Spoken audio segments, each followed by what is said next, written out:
He took everything from her, and then left her alone in a clinic. She was left at the door, with a life growing inside her. Now the sick love between them will become the greatest danger. If you like love and romance stories, watch until the end, subscribe to this channel, and leave a comment saying where you're listening from. Eleanor had always known she didn't belong there. The house where she grew up in Maplewood, Vermont, had walls that whispered secrets and corridors that echoed silences. At 22, she carried on her shoulders the weight of a childhood where being invisible was the only way to survive. Her adoptive mother, Constance, was a woman of restrained gestures and economical words, who treated affection as a resource too scarce to be wasted.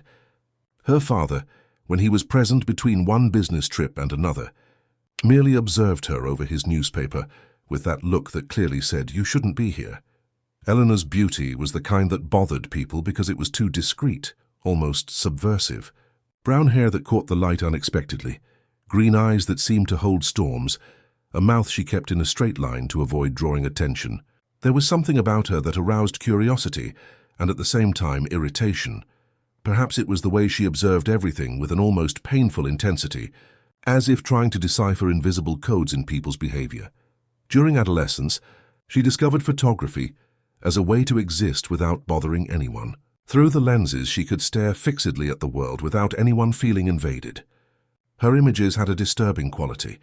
They captured moments between gestures, expressions people didn't know they made, truths they preferred to hide.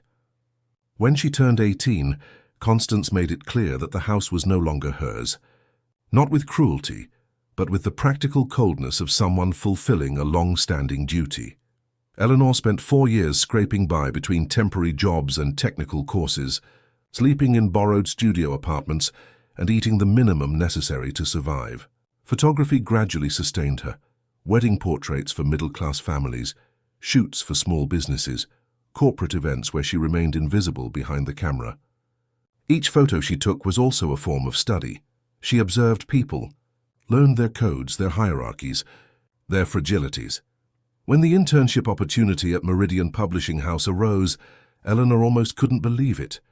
It was one of the largest publishing houses in the country, headquartered in New York City, known for publishing big names in national and international literature. The salary was too low even for her standards, but it came with something she had never had. The possibility of belonging to a world where beauty and intelligence were valued, where words had weight and ideas could transform realities. The bus trip from Maplewood, Vermont, to New York City lasted 16 hours. Eleanor spent most of the time looking out the window, mentally photographing landscapes that changed from rural plains to dense forests, then to the first suburbs of the capital. She carried only a small suitcase with carefully chosen clothes, simple pieces, but ones she knew would make her look professional. She had saved for months to buy a one-bedroom apartment in Greenwich Village, in an old building that creaked at night and where the elevator worked when it felt like it. On her first day at Meridian, Eleanor arrived 40 minutes early. The building in Soho impressed with its modern architecture, all glass and straight lines, with an inner garden that filtered the light in an almost theatrical way. She watched employees coming and going, noting how they moved with a confidence that seemed natural, firm steps, expensive clothes, conversations that flowed in codes she had not yet mastered. The receptionist, a blonde woman with perfect nails, directed her to the 10th floor with a professional smile that didn't reach her eyes. Eleanor went up in silence, trying to control the anxiety that tightened her stomach. The 10th floor corridor was lined with floor-to-ceiling bookshelves, interspersed with famous cover art. The smell of new paper and coffee mingled in the air conditioning. It was when she turned the corner towards the Human Resources office that she saw him for the first time. Julian Vance was standing by a window, his back to her, speaking softly on the phone.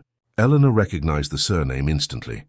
Everyone knew the Vances, one of the country's most influential families, owners of companies, estates, and rumors. But seeing him there in person was different from anything she could have imagined.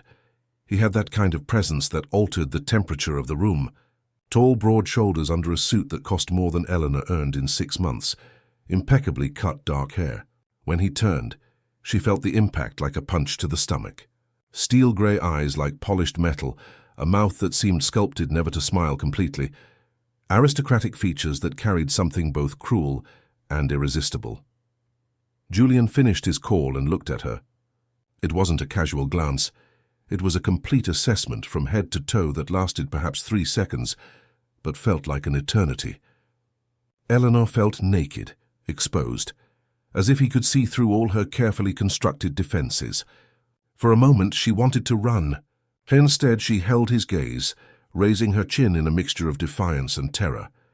"You must be the new intern," he said, and his voice had that quality of someone who never needed to repeat anything twice.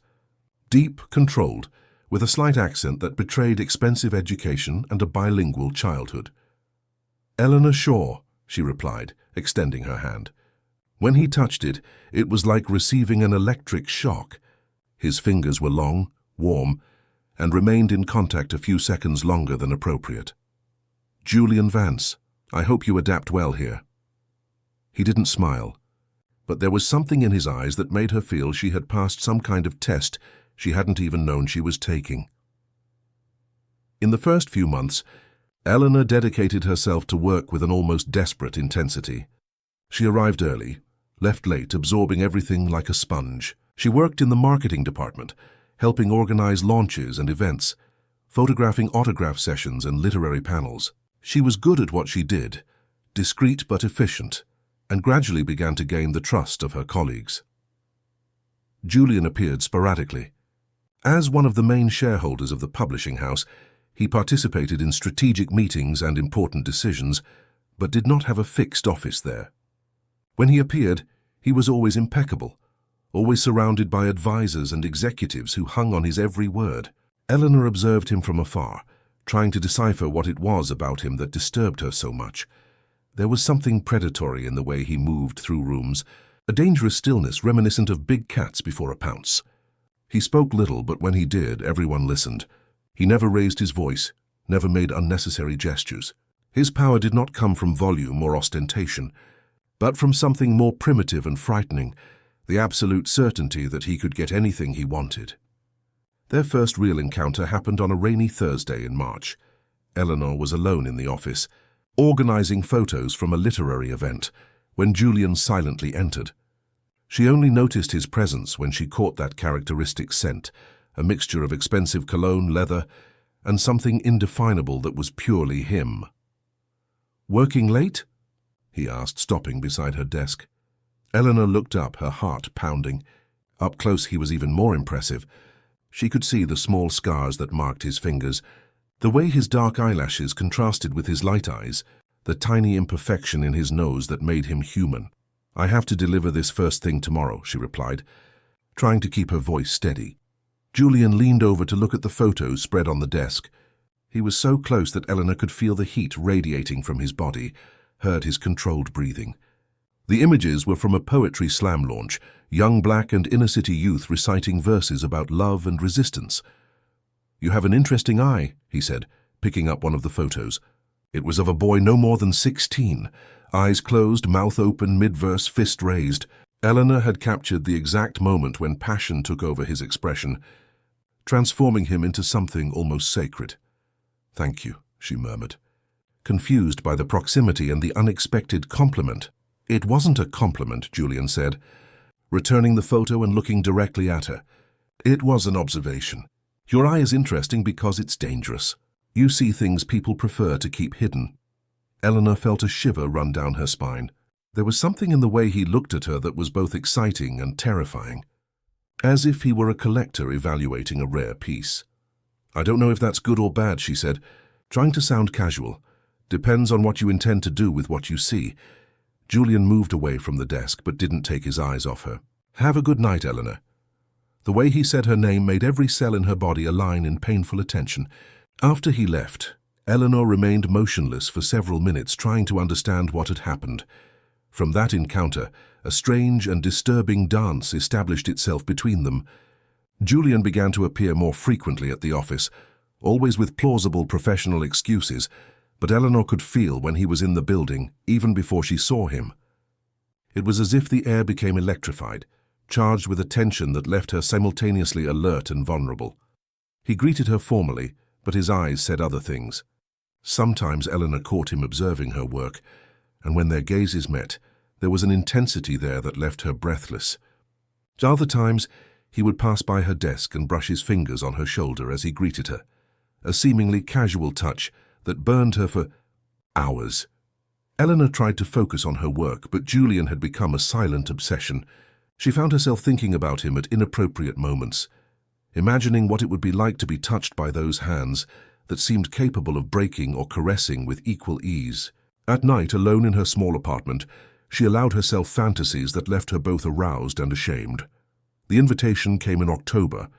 On an afternoon when the New York autumn finally showed signs of life, Julian appeared at her desk with an elegant folder in his hands.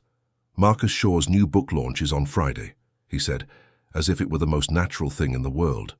"I'd like you to cover the photography." Eleanor took the folder, trying not to show the nervousness that overwhelmed her.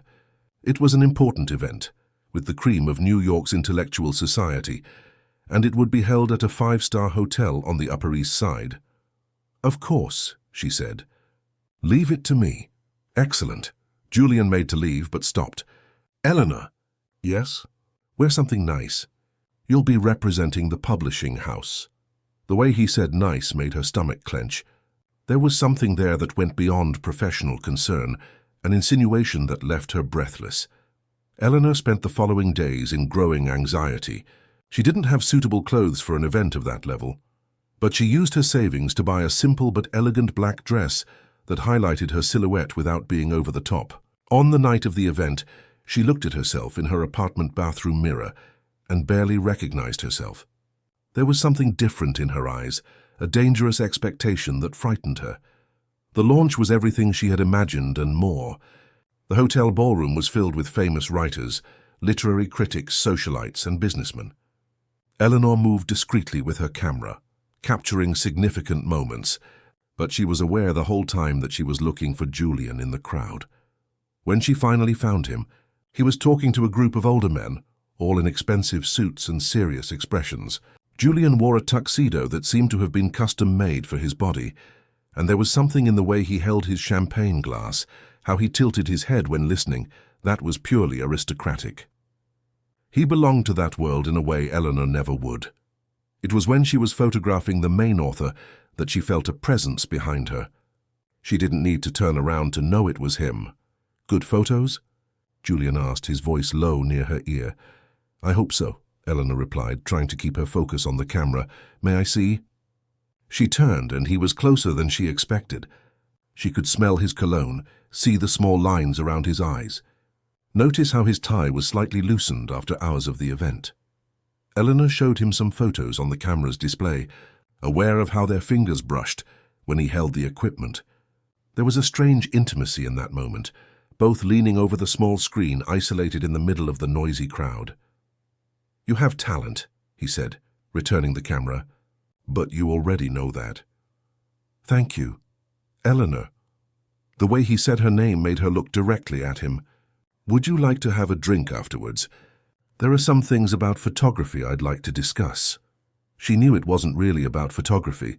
She knew she was being invited to something that would change everything, that would cross a line that couldn't be uncrossed. For a moment she thought about refusing, about staying safe in the invisibility she had cultivated all her life. Instead, she heard herself saying, "Yes." The hotel bar was discreet, with dim lights and soft music. Julian chose a table in the corner, away from the other patrons. He ordered an expensive Scotch whiskey. She opted for a red wine. For a few minutes they talked about the event, about the books that would be launched by the publishing house, about photography, but Eleanor could feel the tension growing between them, like a rope being stretched to its limit. "May I ask you a personal question?" Julian said, swirling the whiskey in his glass. Eleanor nodded, her heart pounding. "Have you always been so reserved?" The question caught her off guard. "What do you mean?" "You observe everything, but you reveal very little about yourself." "It's intriguing."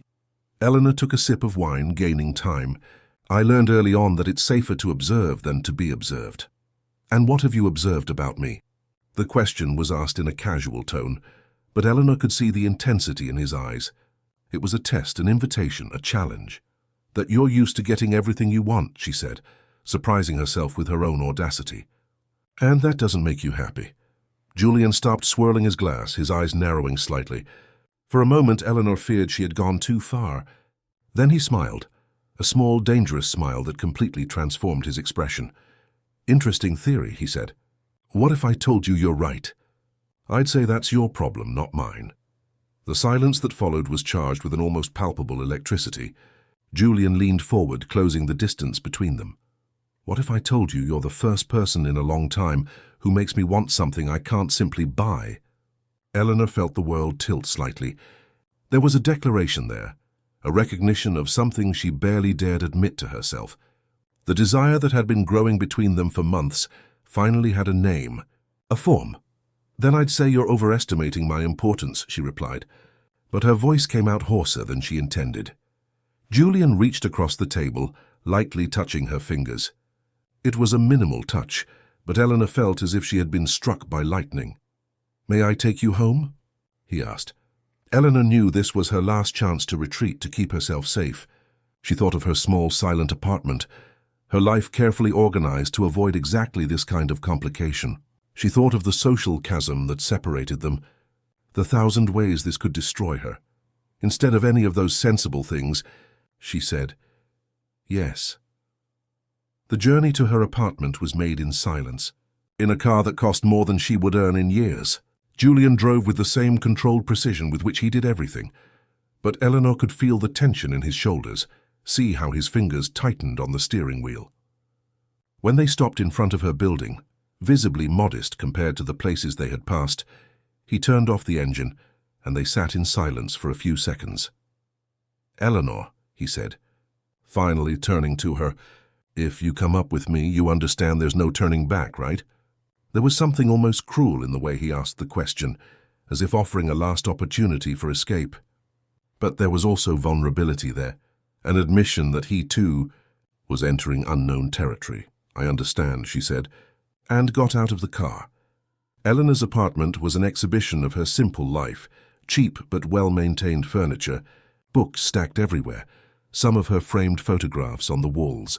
Julian examined everything in silence, picking up one of the photos, a portrait she had taken of an elderly woman in Maplewood's Central Market. "You're good," he said, returning the photo to its place. "Very good." Eleanor didn't know what to say. His presence in her personal space was overwhelming, transforming the familiar apartment into something unrecognizable. She offered him something to drink, but he refused, continuing to examine her things as if trying to decipher a code. "Eleanor," he said, finally approaching her, "I need you to understand something." "What?" "I am not a good man." His hands found her face, fingers lost in her hair. "And you should run from me." Instead of running, Eleanor moved closer until their bodies touched.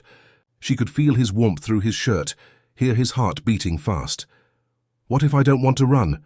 she whispered. Julian's answer came in the form of a kiss that was both gentle and devastating.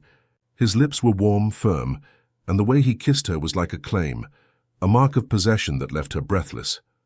Eleanor had never been kissed like this, with an intensity that seemed to come from somewhere primitive and dangerous. When they broke apart, she was trembling. Julian watched her with an expression that mixed desire and something that seemed like pain. "Are you sure?" he asked, and there was an urgency in his voice that made her understand they had reached a point of no return. Eleanor didn't trust her own voice, so she simply nodded. Julian picked her up, a gesture that surprised her with its tenderness, and carried her to the bedroom. What happened that night was Eleanor's initiation not only into physical love, but into a form of desire she hadn't even known existed. Julian touched her as if she were something precious and dangerous at the same time, exploring her body with a reverence that contrasted with the almost violent intensity of his kisses. She surrendered completely, discovering aspects of herself that she had kept hidden even from her own consciousness. For the first time in her life, Eleanor understood what it meant to belong to someone completely, and the feeling was both liberating and terrifying. When they fell asleep, entwined in her narrow bed, she knew nothing would ever be the same.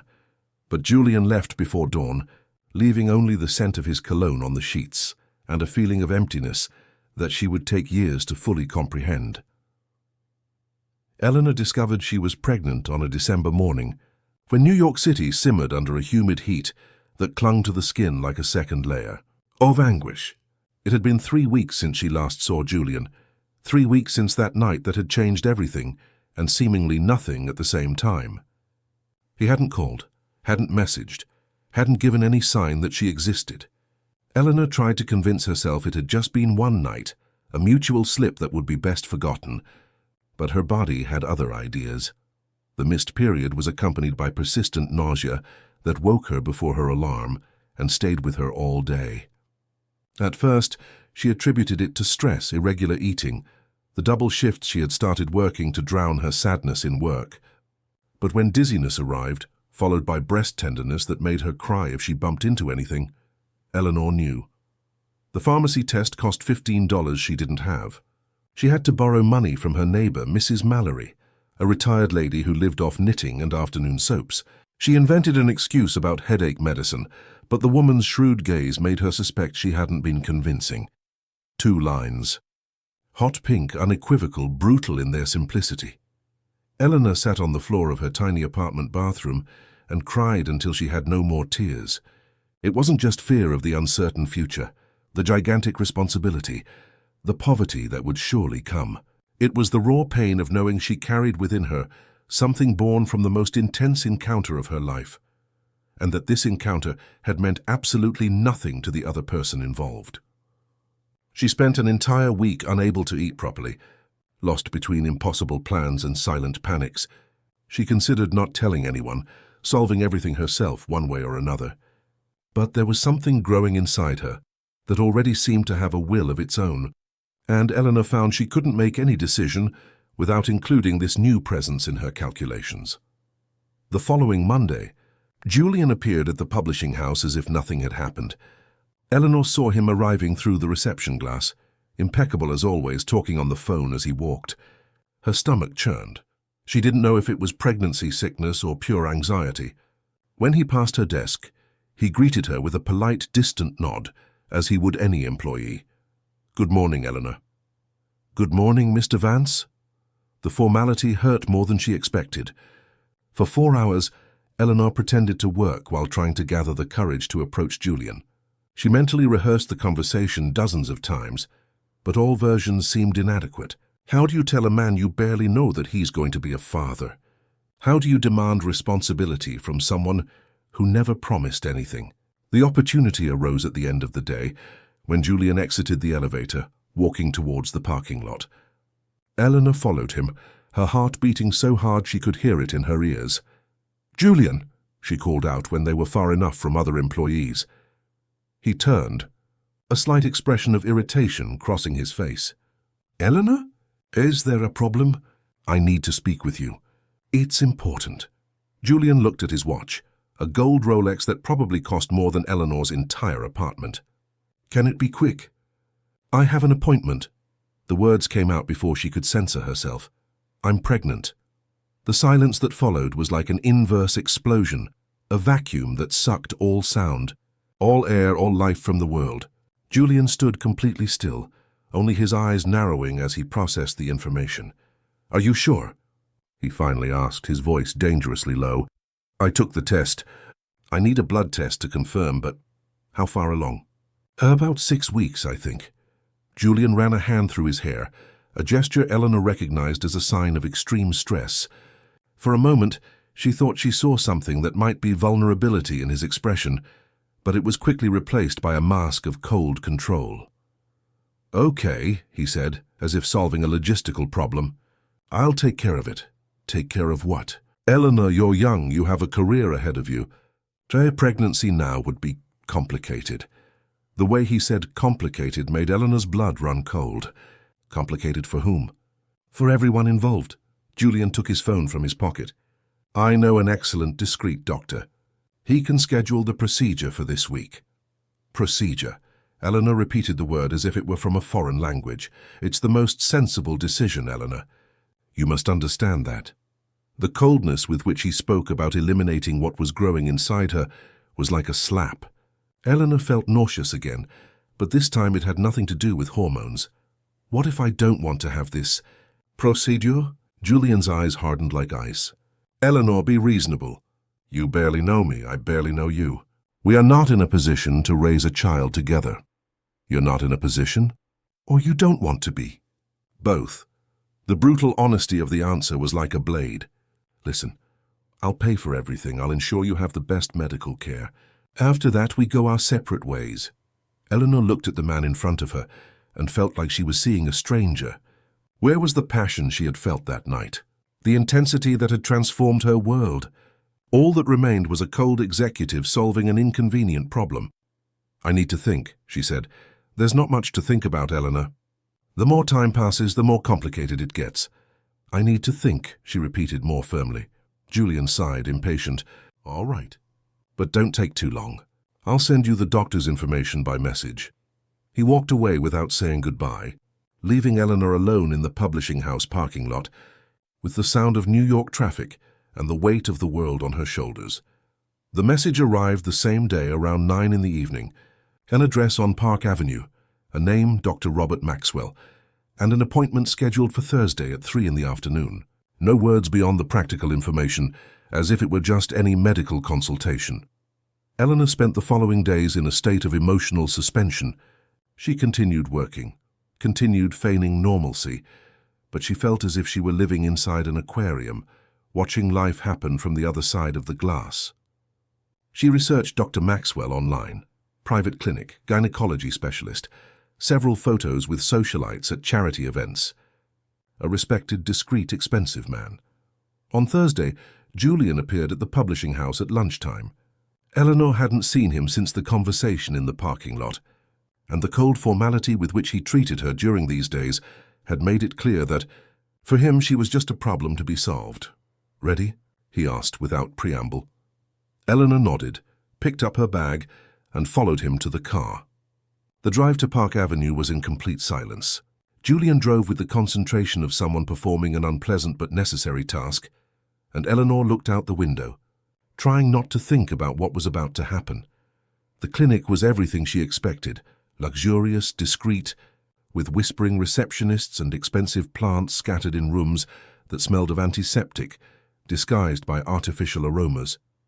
Julian spoke with the receptionist, who directed them to a private waiting room.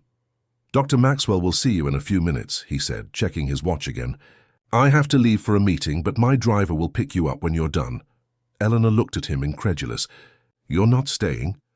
Eleanor, there's no reason for me to stay. It's a simple procedure. You'll be fine. The casual coldness with which he spoke about abandoning her at that moment was what finally broke Eleanor's carefully constructed defenses. Tears began to stream down her face, and she made no effort to hide them. Please, she whispered. Don't leave me alone.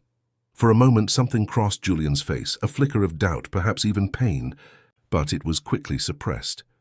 You'll be fine, Eleanor. It's for the best. He stood to leave, but Eleanor grabbed his arm. Julian, please.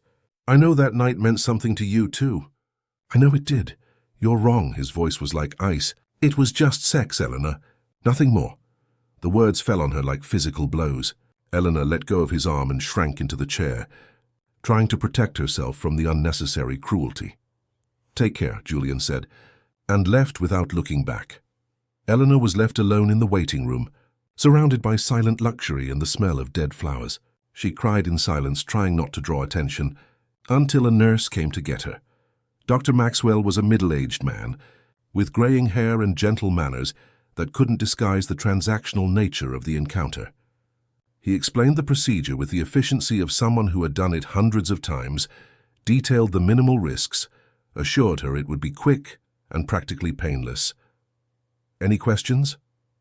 He asked, already preparing the instruments. Eleanor looked at the ceiling of the room, where surgical lights watched her like cold, white eyes. She thought of Julian, probably already in his meeting, solving real problems in his real life. She thought of her own life, the tiny apartment, the job that barely paid the bills, the loneliness that had always accompanied her. But she also thought of the small life growing inside her, which had emerged from the only moment of true passion and connection she had ever experienced. Even if Julian didn't want to know, even if she was completely alone, there was something there that was half her and half him. And perhaps it was the only thing truly hers she had ever had in life. Doctor, she said, sitting up on the examination table, I need to use the restroom first. Of course. Take your time. Eleanor went to the bathroom and looked at herself in the mirror. She saw a 22-year-old woman, pale, frightened, but still alive, still capable of choosing. She washed her face, took a deep breath, and made the most important decision of her life.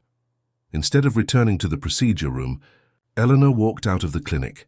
The marble corridor echoed her hurried footsteps as she headed for the exit. She expected someone to stop her, for the nurse to appear to bring her back, but she reached the reception desk unimpeded. The receptionist didn't even look up as she passed. On the street, Eleanor breathed the polluted New York air as if it were the purest of winds. She was free, frightened, alone, without money for a cab, and with no plans for the future, but free. It was when she was standing on the sidewalk trying to get her bearings that a man approached her. "Excuse me, are you all right?" Eleanor turned and saw a tall, thin man wearing glasses, who had a lab coat under his jacket. He must have been around 35, with disheveled brown hair and a worried expression. Yes, I'm fine," she lied. "You just left Dr. Maxwell's clinic, right? I'm a doctor too. I work at the public hospital next door. I saw you crying in there." Eleanor looked at him with suspicion, but there was something genuinely concerned in his eyes. "It's none of my business," he continued, "but if you need help, any kind of help, I can try to assist." "Why?" "Because I've seen many women leave that clinic with the same expression you have now. And they don't always have somewhere to go." Eleanor felt a new wave of tears threatening to surface. "I don't know what to do," she admitted. "What's your name?" "Eleanor." "Leo Shaw, nice to meet you, Eleanor." He extended his hand, which she hesitantly shook. "Look, I don't know your situation, but if you want to talk, there's a diner nearby. Can I buy you a coffee?" Eleanor knew that accepting help from a stranger was potentially dangerous, but she looked at her options. Go back to the clinic, try to get home without money, or trust the first genuine act of kindness she had received in weeks. "All right," she said. The diner was small and noisy, full of hospital staff on their lunch break. Leo ordered 2 coffees and waited for Eleanor to feel comfortable enough to speak. When she finally told her story, editing the most painful parts but keeping the essentials, he listened without judgment. "And now?" he asked when she finished. "I don't know. I don't have family, I don't have much money. But I also can't. If I can't do what he wants me to do." Leo was silent for a few moments, stirring sugar into his coffee. "Eleanor, can I ask you a question? Do you want this child?" No one had asked her that before. Julian had assumed she didn't. She herself had assumed she had no choice. But there in that noisy diner, with a kind stranger offering her the first real choice of her adult life, Eleanor knew the answer. "Yes, I do," she said, and it was as if a light had turned on inside her. "Then you'll have to be very brave. It will be difficult alone." "I know. But you don't have to be completely alone." Leo took a card from his pocket. "I work in prenatal care at the public hospital. If you want, I can take care of your medical follow-up, free of charge." Eleanor took the card, touched by the unexpected kindness. "Why would you do that?" "Because everyone deserves a real choice.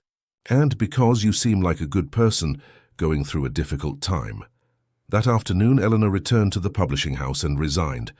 She invented a story about family problems, forcing her to return to the countryside. Her colleagues seemed genuinely sad about her departure, and she realized she had formed bonds there she hadn't even noticed. Julian was not at the publishing house when she said goodbye. She left a brief, polite letter on his desk, thanking him for the opportunity and informing him that she was leaving New York City. She didn't mention the pregnancy, didn't mention the clinic. She simply disappeared from his life like a shadow. The journey back to Maplewood, Vermont, was different from the journey there. Eleanor was no longer running from something, but running towards a new version of herself. She used her savings to rent a small house on the outskirts of town, far enough from Constance and the few acquaintances she had there. The first few months were the hardest of her life. The pregnancy brought constant nausea, a fatigue that seemed to drain all her energy, and a loneliness that sometimes suffocated her. But it also brought something she had never experienced: purpose. For the first time, Eleanor had something that depended completely on her, something that was truly hers. Leo kept his promise. Each month, when Eleanor traveled to New York City for prenatal appointments, He treated her with the same kindness as their first meeting. Gradually, they became friends. Leo told her he had lost his wife and an infant son in a car accident years earlier, and that helping other women was his way of coping with the loss. "You're not doing this for me," Eleanor said during one of the consultations. "You're doing it for them." "At first, perhaps," Leo admitted, "but now I'm doing it for you too." During her pregnancy, Eleanor discovered a new way of photographing. Without the expensive equipment from the publishing house, she used a simple camera and black and white film to capture images that seemed to bleed raw emotion. She photographed pregnant women at the health clinic, children playing in dirt streets, old people sitting in dusty squares. Her images had an almost ghostly quality, as if they captured not just the moment, but the soul of the people. Luna was born on a September morning, when Maplewood was covered by a golden mist that made the town look like a dream. The labor was long and difficult, but when Eleanor held her daughter for the first time, she understood that all the pain had been worth it. Luna had her father's grey eyes and her mother's dark hair. She was a strangely quiet child who observed the world with a disturbing intensity for someone so small. From an early age, she seemed to understand that her mother needed care as much as she did. Luna's first few years were a time of rebuilding for Eleanor. She set up a small studio in the backyard of the house, specializing in family portraits and local events. Her reputation grew slowly by word of mouth, fueled by the unique quality of her images. Eleanor had developed the ability to see beyond appearances, to capture moments of truth that people didn't even know they were revealing. Leo visited regularly, always with medical excuses. He wanted to check if Luna was growing well, if Eleanor was recovering properly from childbirth. But Eleanor knew the visits were motivated by something deeper. He had become part of their lives in a way she wasn't quite sure how to categorize. "You don't have to keep coming here every week," she said one afternoon when Luna was 2. "We're fine." "I know you're fine," Leo replied, watching Luna play in the backyard, "but I like to come." Eleanor, can I ask you a question?" She nodded, though she already knew what was coming. "Do you ever think about having a complete family? A father for Luna, a partner for yourself?" The question caught her off guard, even though she expected it. "I don't know if I'm ready for that. What if I told you you wouldn't have to be ready? That I'd be willing to wait as long as it takes?" Eleanor looked at him, a good, kind man who had been present during the most difficult moments of her life, who loved Luna as if she were his own daughter and treated her with a tenderness she had never experienced. "Leo, you saved our lives. But you can't save an entire life." "I'm not trying to save anyone, Eleanor. I'm trying to build something." She touched his face affectionately. "I know, and I'm grateful, but I'm not ready yet." "Then I'll wait," and he waited. Through the difficult years when Eleanor struggled to establish her career, through the nights when Luna woke crying and she couldn't comfort her, through the moments of loneliness that attacked her without warning, Leo was always there, present but not intrusive, offering practical and emotional help without asking for anything in return. Luna grew up in an atmosphere of careful love and constant art. Eleanor involved her in her work routine, and the girl learned early on to be quiet during photo sessions, to observe how her mother manipulated light and shadow, to create magic. By the age of 4, Luna already had an eye for composition and often pointed out interesting angles Eleanor hadn't noticed. "Mom, why do you always photograph sad people?" Luna asked one afternoon, flipping through an album of recent portraits. Eleanor stopped organizing equipment and looked at her daughter. "Do you think they're sad?" "Not sad, but hurt, like they've lost something." The 4-year-old's observation was like a punch to the stomach. Eleanor realized that, unconsciously, she had been photographing her own pain in every face she captured. "What if I start photographing happy people?" she asked. "You can photograph people who lost things but found others," Luna suggested, with the disconcerting wisdom of children. That's how the project that would change everything was born. Eleanor began working on a series she called Interrupted Bodies, photographs of women who had gone through medical traumas, abortions, emergency C-sections, fertility treatments.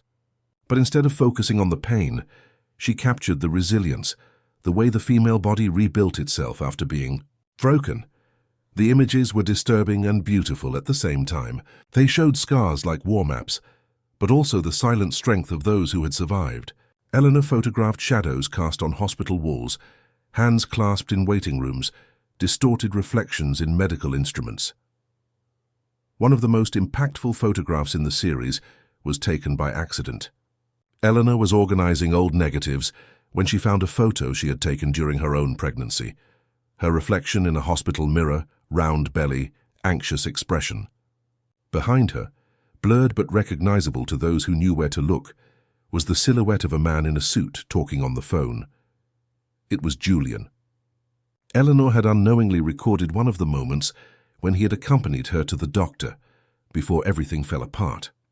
The image had an almost ghostly quality, her pregnant and vulnerable in the foreground, him powerful and distant in the background, like a memory that refused to fully materialize. Eleanor decided to include the photo in the exhibition, not out of masochism, but because it perfectly summarized the series' theme, women interrupted by men who did not understand what it means to create life.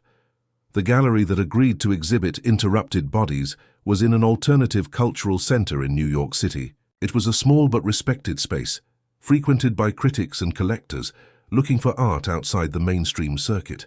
Eleanor hesitated greatly before accepting. Returning to New York City, even temporarily, meant risks she wasn't sure she was ready to face. "You have to do this," Leo said when she shared her doubts. "This exhibition will change your life. What if changes aren't good? Eleanor, you can't live hidden forever. Your art is too important to be limited to Maplewood, Vermont." Luna, now 5, also had an opinion on the matter. "Mom, you have to show your photos to more people. They need to see how you see." The exhibition was scheduled for November. Eleanor spent weeks preparing the prints, choosing frames, writing the captions that would accompany each image. Leo insisted on accompanying her for the setup, bringing Luna along to turn the trip into a small family adventure. The opening of Interrupted Bodies attracted more people than Eleanor expected. Art critics, journalists, other photographers, ordinary people touched by the themes of the images.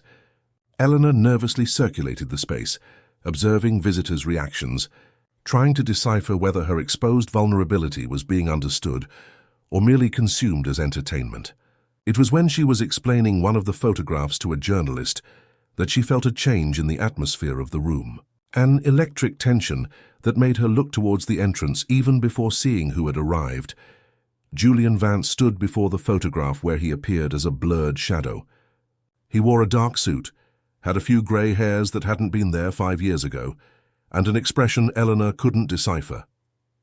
Beside him, a blonde woman of artificial beauty held his arm with the proprietary air of someone with established rights. Eleanor felt the world tilt slightly. For 5 years, she had imagined this reunion hundreds of times, prepared speeches, rehearsed reactions.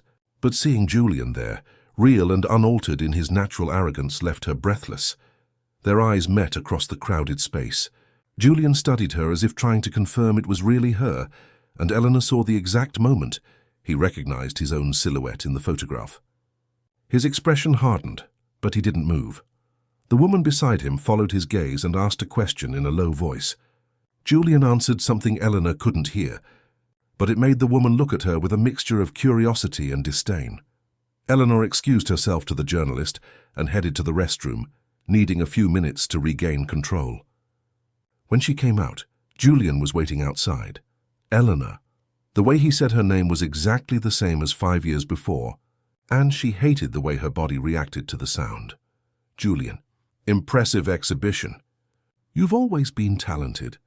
The casual condescension of the observation irritated her. Thank you. I need to speak with you. In private. Eleanor looked towards the gallery where Luna was playing near Leo, who was talking to other visitors. We have nothing to talk about. I think we do. Julian followed her gaze and his eyes fixed on Luna. Even from a distance, even without knowing who she was, there was something in the girl's expression that made him pause. Is that your daughter? Yes, she looks like you. Everyone says that. Julian continued to observe Luna with an intensity that made Eleanor nervous. The girl chose that moment to look in their direction, and when her grey eyes met Julian's grey eyes, Eleanor saw a spark of recognition that terrified her. Eleanor, Julian said, his voice lower, how old is she? Why does that matter? How old? 5? The silence that followed was loaded with implications. Eleanor saw Julian doing calculations, saw the moment the pieces clicked in his mind. His expression went through several emotions in seconds. Confusion, understanding, something that could be panic. "We need to talk," he said, and this time his voice carried an urgency that hadn't been there before. "No," Eleanor said, pulling away from him. "We don't need to. Eleanor, if she is—" "She's nothing of yours," Eleanor interrupted him, turning to leave. Julian grabbed her arm, not with force, but enough to make her stop. "Why didn't you tell me?" "Tell you what?" "You were very clear about what you wanted me to do. I didn't know you hadn't—" "You didn't want to know." Eleanor pulled away from his touch. "You left me alone in that clinic and disappeared. You weren't curious about the result. You didn't ask if everything was all right. For you, the problem was solved." Julian ran a hand through his hair, the same gesture of stress she remembered. "Eleanor, I thought, assumed that— You assumed what you wanted to assume, and I built my life based on that. But now I know, and that changes everything." "It changes nothing." Eleanor looked in Luna's direction, who was showing something to Leo. "She has a good life, a family. She doesn't need complications. I am her father, Eleanor. That's not a complication, that's reality."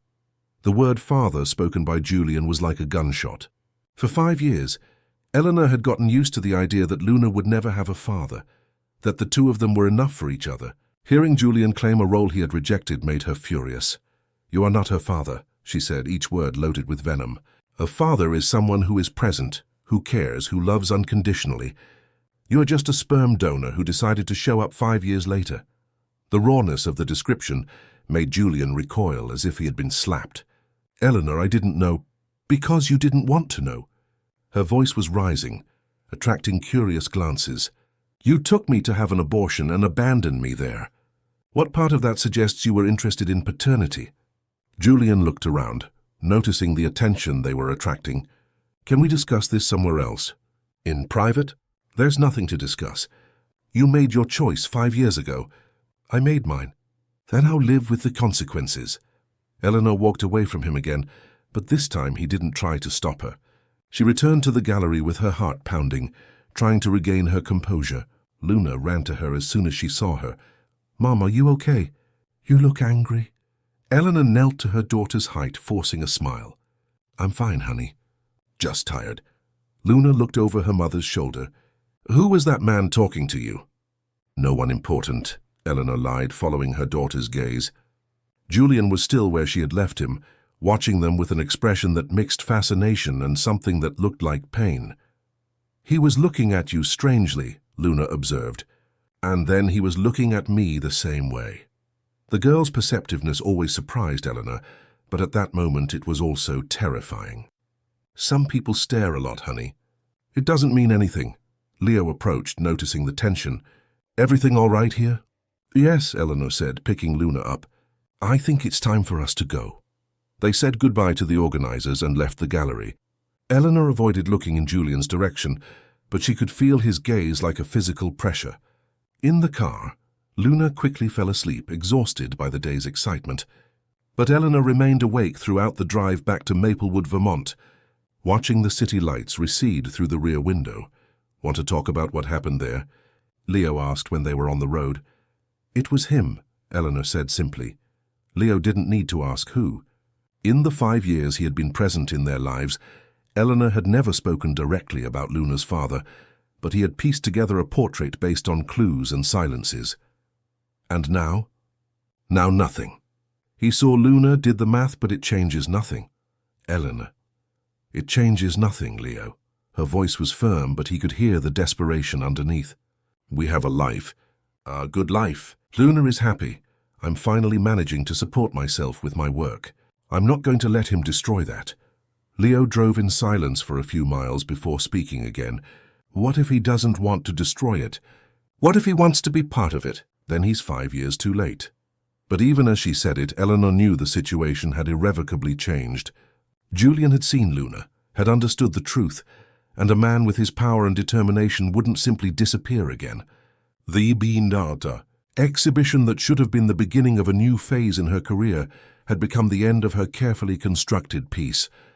That night, after putting Luna to bed, Eleanor sat in the backyard looking at the stars and admitted to herself that, despite all the fear and anger, a small, treacherous part of her heart had felt something akin to relief at seeing Julian again, as if a wound that had never fully healed could finally begin to mend.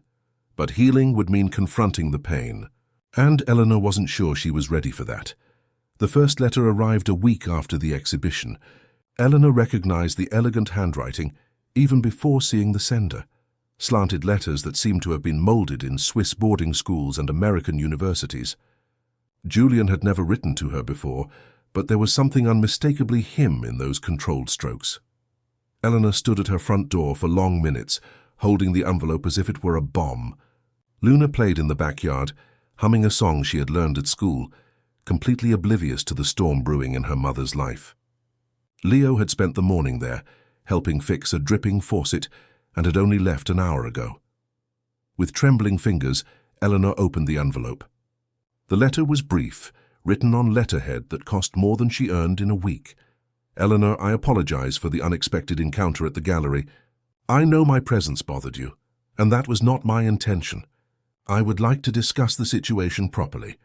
I understand you have reasons to hate me, but Luna deserves to know the truth about her origin. Please consider giving me an opportunity to explain things you don't know. I will be in Maplewood, Vermont, in the coming days for work.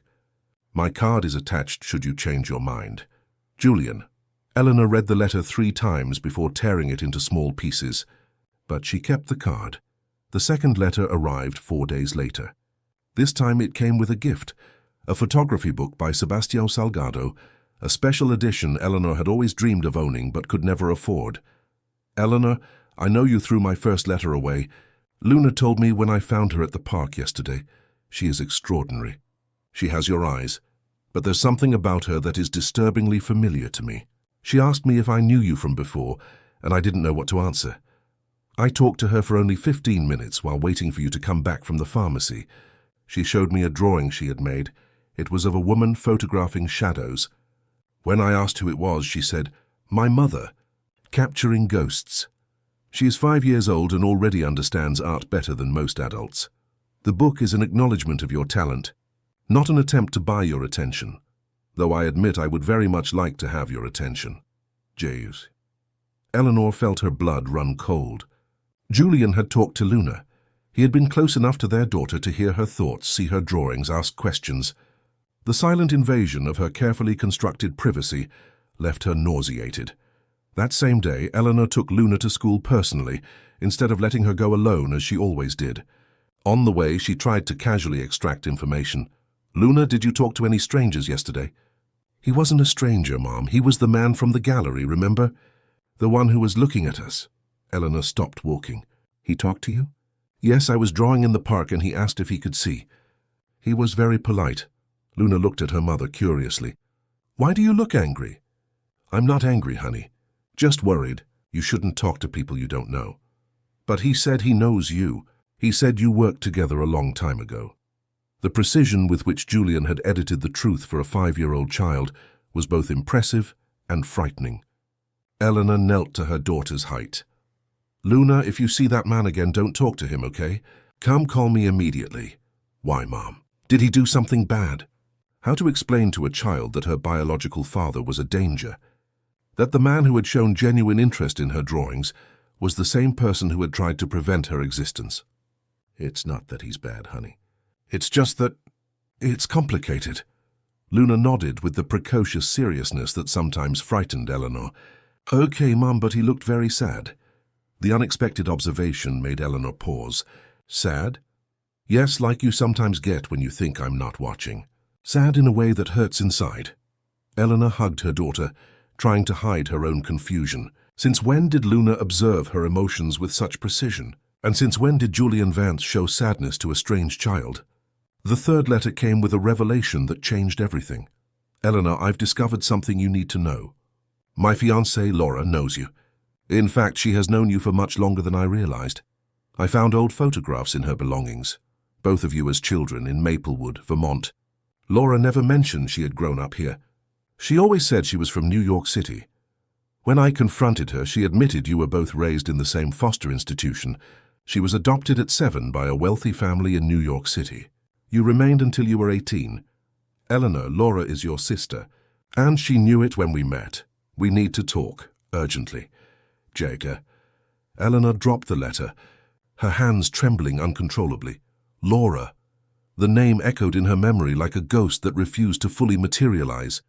There had been a Laura in the institution where she grew up, a girl a few years older, blonde, who always got what she wanted from the caregivers. But she had left when Eleanor was only 6, and children's memories are fragile, subject to revisions and forgetfulness. But now that the name had been spoken, the memories returned in painful fragments. Laura, who always got the best donated toys. Laura, who told the other children that Eleanor was strange, that she had big eyes and brought bad luck. Laura, who had disappeared one Sunday morning, taken away by an elegant couple who arrived in an imported car. Eleanor had never thought much about Laura after her departure. Children in institutions learn early not to get too attached, to accept that people come and go without explanation. But now, knowing that Laura had become part of Julian's life, that she had been present throughout the construction of the relationship that had destroyed Eleanor, the revelation was like a puzzle piece that rearranged everything else into a completely different image. And much more sinister. Eleanor picked up the phone and called Leo. She needed someone she could trust, someone who could help her process the information without panicking. Leo? Can you come over? It's important. He arrived in 20 minutes, still wearing his hospital scrubs. Eleanor was sitting at the kitchen table, Julian's letter spread before her as evidence of a crime. What happened? Leo asked, immediately noticing her agitation. Eleanor told him everything, the letters, Julian's encounter with Luna, and now this revelation about Laura. Leo listened in silence, but she could see his expression progressively hardening. Eleanor, this is no coincidence, he said when she finished. A woman doesn't casually marry her sister's ex-lover, especially when that sister was pregnant. Do you think she knew? When Julian and I... Do you think she knew about us? I think she orchestrated everything. Leo picked up the letter, examining it as if he could extract more information. Think about it, Eleanor. Julian said you didn't tell him about the pregnancy, but you said you tried to talk to him several times. I tried. I called, sent messages. What if those messages never reached him? The possibility hit Eleanor like lightning. She had tried to contact Julian dozens of times after discovering the pregnancy, but he never responded. At the time, she interpreted it as confirmation that he didn't want to know. But what if... Leo, do you think she intercepted my attempts to communicate? It's possible. A woman in her position would have access to his phones, his emails, his schedules. If she wanted to keep you two apart... Eleanor felt nausea rise in her throat. If Laura had indeed sabotaged her attempts to contact Julian, it meant he genuinely didn't know about the pregnancy when he took her to the clinic. It meant his brutal coldness had been based on ignorance, not on a conscious rejection of fatherhood. Not that it completely excused his behavior. He had still assumed she would have the abortion without question, had still abandoned her in a clinic without caring about her emotions. But it changed the nature of his guilt. I need to know the truth, Eleanor said. Eleanor, be careful. If Laura is capable of manipulating a situation for 5 years, she won't admit anything easily. And Julian, he may be honest now, but you can't completely trust him. I know, but I need to know, for Luna, if not for myself. Leo was silent for a few moments, observing Eleanor with an expression she couldn't decipher. When he finally spoke, his voice carried a strange tension. Eleanor, if you find out Julian really didn't know about Luna at the time, will that change anything between you two? The question caught her off guard.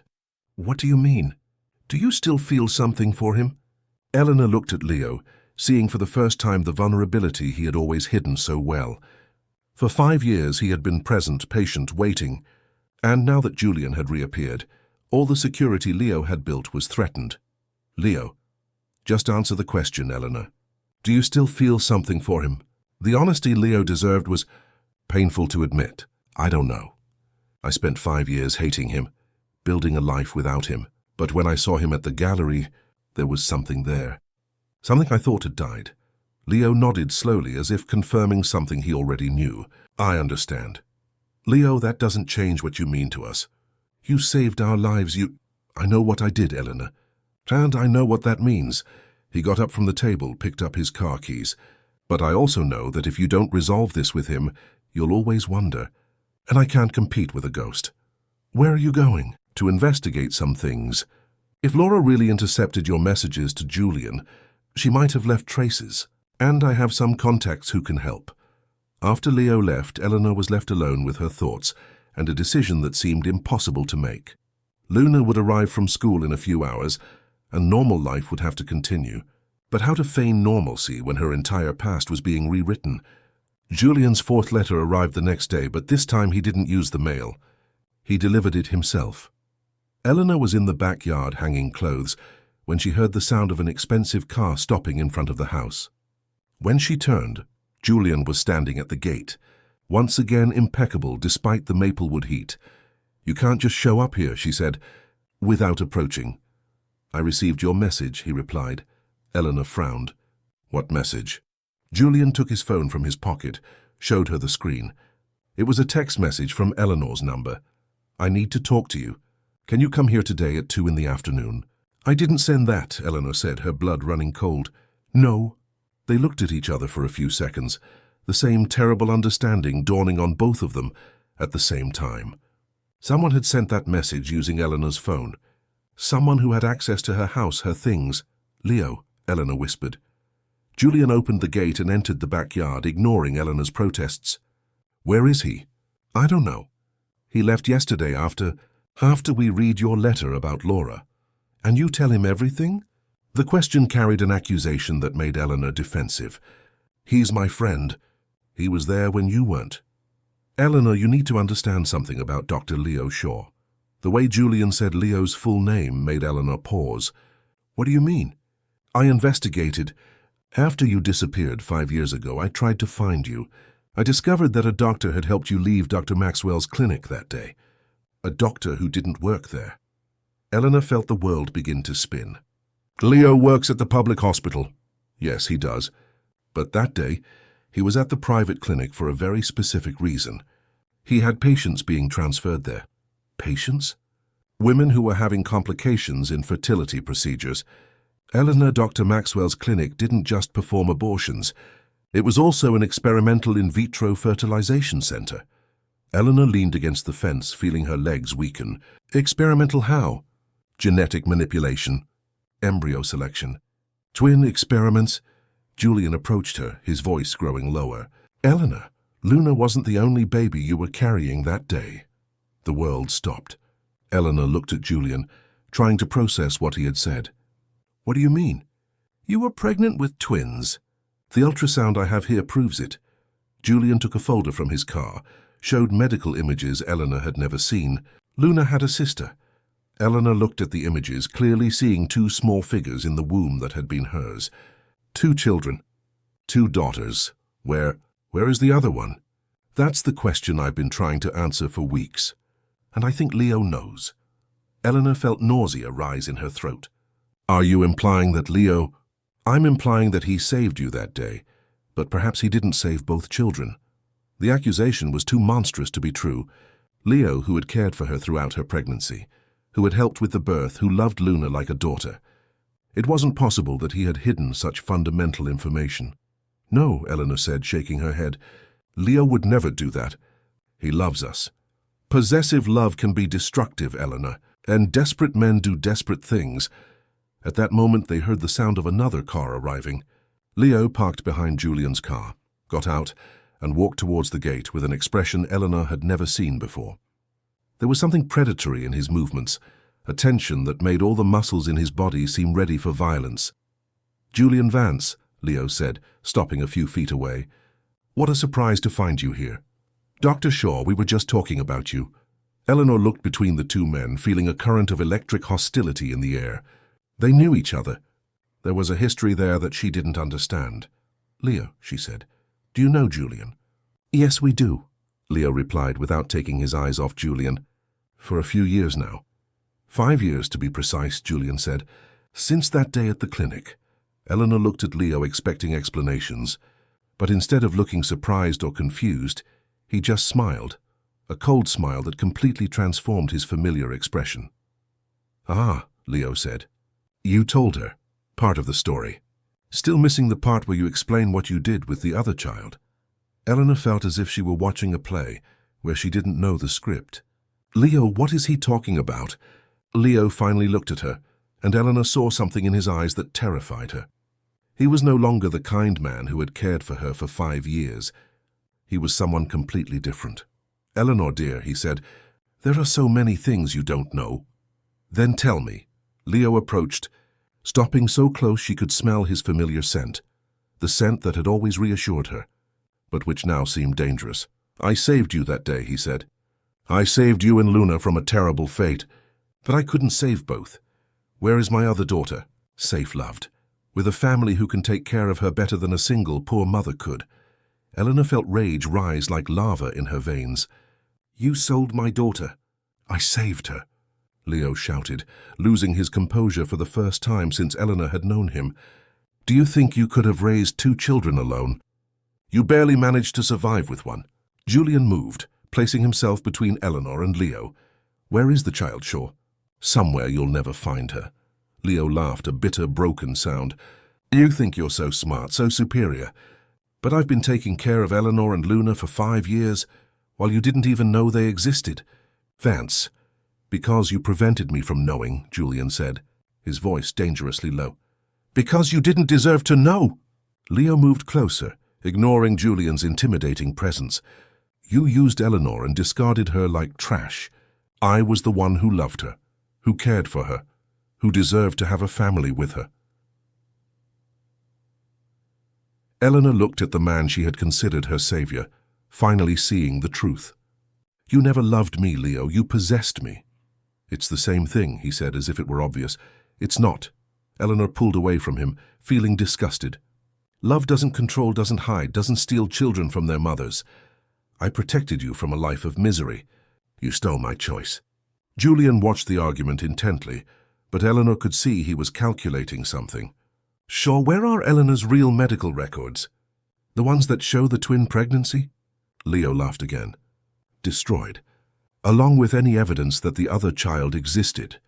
Not all of them, Julian said, taking a folder from his car. The clinic kept digital backups of everything, and I have contacts who can recover lost files. Leo's expression changed, the arrogant smile transforming into something close to panic. That won't prove anything. It will prove you falsified medical documents, that you participated in child trafficking, that— Julian stopped, looking at Eleanor. That you kept Eleanor as an emotional prisoner for 5 years. Eleanor felt as if her entire life was reorganizing itself. Leo hadn't been her savior. He had been her jailer. Kind, caring, but always controlling, always limiting her options, always making her depend on him. Where is my daughter? She asked again, her voice sharp as steel. Leo looked at her for long seconds, and she saw the exact moment he realized he had lost everything. She's well cared for, Eleanor. Better than you could. Where? Eleanor's scream echoed through the backyard, making birds fly from nearby trees. Leo recoiled, finally understanding that he had crossed a line from which there would be no return. New York City, he admitted. With a rich, influential family. They believe she's the result of in vitro fertilization, that the biological mother died in childbirth. Eleanor felt her legs give way. Julian held her before she fell, his strong arms wrapping around her with a familiarity that transcended the 5 years of separation. The family's name, Julian demanded. I won't— The family's name, or I'm calling the police right now. Leo looked at Eleanor, still in Julian's arms, and something cruel crossed his expression. Olsen, Robert and Mary Ann Olsen, but good luck trying to prove anything. They have money, influence, and a daughter they believe is legally theirs. Eleanor straightened in Julian's arms, looking at Leo with a coldness she didn't know she possessed. Get out of my house. Eleanor, you don't understand. I did everything for love. Get out! Leo stood still for a few seconds, as if unable to accept that he was being rejected. Then, without another word, he turned and left, leaving Eleanor and Julian alone in the backyard. Eleanor remained in Julian's arms, trembling with anger and shock. She could feel his scent, the solidity of his body, the way his hands moved calmly across her back. These were sensations she had spent 5 years trying to forget, but which now returned with full force. "Eleanor," Julian said softly, "we're going to find her." "How?" "If this family believes she's theirs, if they have money and influence." "Because I have more money and more influence." Julian moved her slightly away so he could look into her eyes. "And because now I know the truth about everything." Eleanor looked at him, seeing something different in his expression. The arrogant coldness had been replaced by something warmer, more human. "Julian, I tried to tell you about the pregnancy." "I tried several times." "I know. Laura admitted she intercepted your messages, your calls.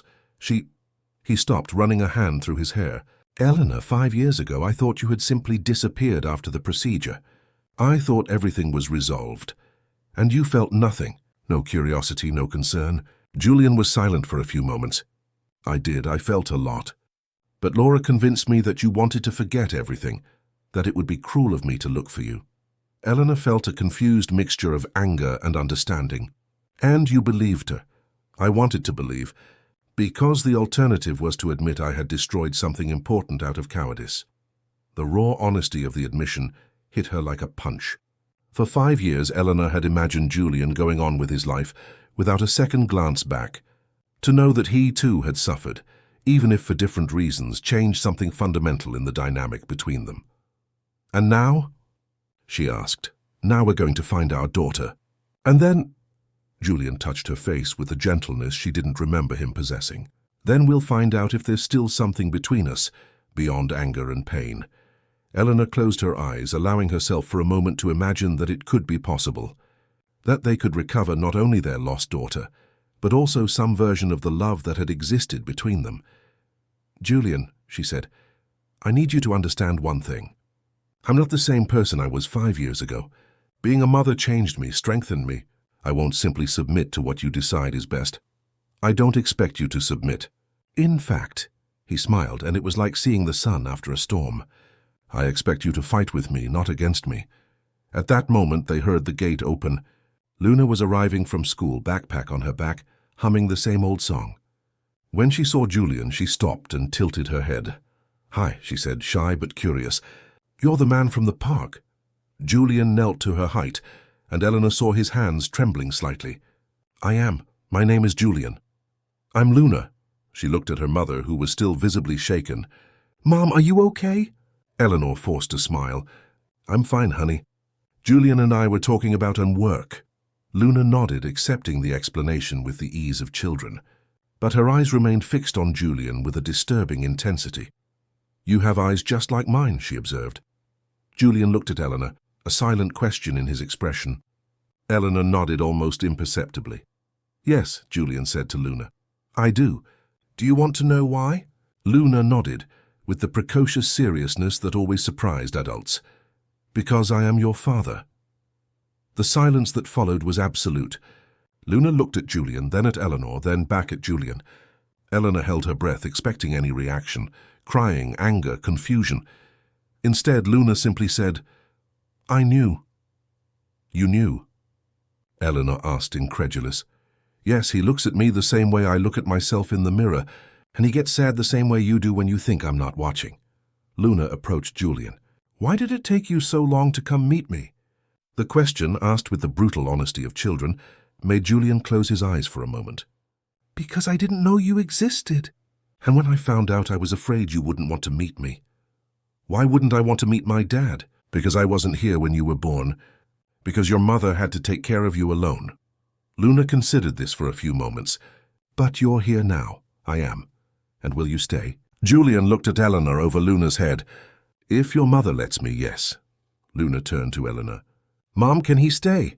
Eleanor looked at her daughter, at Julian, at the life she had so carefully built and which was now being completely reshaped. "Luna, it's complicated." "Nothing is so complicated that it can't be fixed," Luna said, with the strange wisdom of children who grow up observing adults. "You always say that." Eleanor laughed despite everything. "I do say that, don't I?" "You do, so?" Luna looked between her parents with expectation. "So," Eleanor said, "let's try." Julian smiled, a true smile that completely transformed his face. "Thank you." But even in the midst of that moment of reconnection, Eleanor knew there was much work ahead. They needed to find their other daughter, deal with Laura and her years of manipulation, and discover if the love that had existed between them could be rebuilt on a foundation of truth instead of secrets. And as Luna ran into the house to get her drawings to show her father, Eleanor and Julian were left alone again. "Eleanor," Julian said, "I know I can't erase the last 5 years, but I can try to make the next 5 different. And Laura, your fiancée? She'll stop being my fiancée as soon as I get to New York City." Julian touched Eleanor's face again. "Eleanor, I never loved her." "I thought I did, but now I understand it was just convenient safe. She never challenged me like you." "Challenge?" "You saw me, Eleanor. Truly saw me. Not my money, not my surname. You saw who I was underneath all of that. And that terrified me."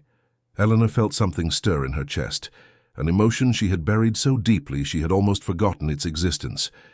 "And now? Now I want to be seen. I want to be known. By you, by Luna, by our other daughter when we find her." Eleanor looked into the grey eyes Luna had inherited, seeing in them a vulnerability that the Julian of 5 years ago would never have shown. "This won't be easy, Julian. I've built very high walls. Then I'll have to learn to climb them." When Luna came running back with a pile of drawings, she found her parents kissing in the backyard. It was a kiss different from what Eleanor remembered, less desperate, more conscious, loaded with possibilities instead of just desire. "You," Luna said, laughing. "Are you two going to be doing that now?" Eleanor and Julian broke apart, laughing too. "Maybe," Eleanor said. "Do you mind?" Luna considered the question seriously. "No, but now can you help me look for my sister?" Eleanor and Julian looked at each other, surprised. "How do you know about your sister?" "I always knew someone was missing," Luna said, as if it were the most natural thing in the world. "I just didn't know where to look." Once again, Eleanor marveled at her daughter's perception. "We'll find her, Luna, I promise." "We promise," Julian corrected, taking Eleanor's hand. And for the first time in 5 years, Eleanor believed that maybe, just maybe, they could keep that promise. The investigation began before dawn. Julian had mobilized a team of lawyers and private detectives before the sun even rose, transforming the living room of Eleanor's simple house into a makeshift operations center. Papers spread over the table, laptops open, phones constantly ringing. Eleanor watched everything with a mixture of fascination and unease. This was how real power worked, silent but relentless. Luna had spent the night in her parents' room for the first time in years, refusing to sleep away from her mother after discovering she had a lost sister. Eleanor found her in the morning sitting on the bed, drawing 2 girls holding hands. "Does she look like me?" Luna asked without lifting her eyes from the paper. "You're twins, honey, identical. But she didn't grow up here. Maybe she's different inside." The 5-year-old's observation carried a disturbing wisdom. Eleanor sat beside her daughter, watching the drawing take shape. "Why did you draw you two smiling?" "Because when we meet, we'll be happy." Luna paused, looking at her mother. "Won't we?" Eleanor touched her daughter's hair, trying to hide her own anxiety. "I hope so, Luna, but it might be complicated at first." "Like it was complicated when Dad showed up?" "More or less like that." Luna nodded, returning to her drawing. "Then it'll be good in the end." The child's unwavering confidence was both comforting and terrifying. Eleanor knew that Luna was projecting her own hopes onto a situation that could be much more complex and painful than a child could imagine. Julian entered the room carrying 2 cups of coffee and a tense expression. "We found the Olsen family." Eleanor felt her stomach clench. "And?" "Robert Olsen is a cardiovascular surgeon specializing in pediatric transplants. Marianne is a child psychologist. They tried to have children for 10 years before resorting to in vitro fertilization." Julian sat on the bed, handing Eleanor a cup. "The girl's name is Sophia. Officially, she is their biological daughter through fertilization." "Sophia," Eleanor repeated, testing the name on her tongue. "Luna and Sophia. They live in a mansion in Greenwich, Connecticut. She attends a very expensive bilingual school, has private piano and ballet teachers." Julian paused. "Eleanor, they genuinely love her. They may have been misled about her origins, but they are devoted parents." Eleanor felt as if she had been punched. For 5 years she had imagined that her other daughter was suffering, perhaps poorly cared for, waiting to be rescued. The reality that Sophia had grown up privileged and loved complicated everything. That doesn't change the fact that she's our daughter, Eleanor said, but her voice carried less conviction than she would have liked. It doesn't, but it changes how we approach the situation. Luna looked up from her drawing. Are they good people? Julian hesitated before answering. Yes, Luna, they are good people who were misled. Then we can't just take Sophia away from them. That would be cruel. The child's moral simplicity cut through all the legal and emotional complexity of the situation. Eleanor looked at her daughter, marveling once again at her ability to see straight to the heart of matters. You're right, honey. We can't be cruel to people who haven't done anything wrong. So what do we do? Julian asked. We tell the truth, Luna said, as if it were obvious. To everyone. Before Eleanor could respond, Julian's phone rang. He answered with the dry tone he used for business, but his expression quickly changed. I understand, he said. No, maintain discreet surveillance. Do nothing without my authorization. He hung up and looked at Eleanor. Laura is on her way here. Eleanor felt her blood run cold. How did she know where I live? Leo, probably. They must have been working together longer than we imagined. Julian stood up, checking his watch. She should arrive in 2 hours. Dad, Luna said. Who is Laura? Julian looked at Eleanor, who nodded. There was no point in hiding anything anymore. Laura is a woman who did bad things to separate your mother and me. She is also... Julian paused, searching for appropriate words for a child. She is related to your mother. Is she mean? She made bad choices, Eleanor corrected. Sometimes good people do bad things for wrong reasons. Luna considered this. Did she regret it? We don't know yet, Julian answered honestly. Then we'll find out, Luna said, returning to her drawing.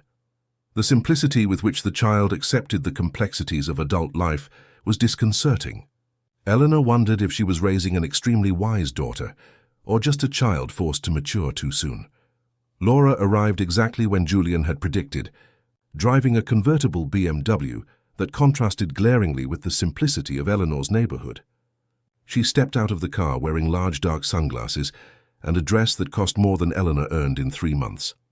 Eleanor watched her from the window, trying to find familiar traits in the elegant woman walking towards the door.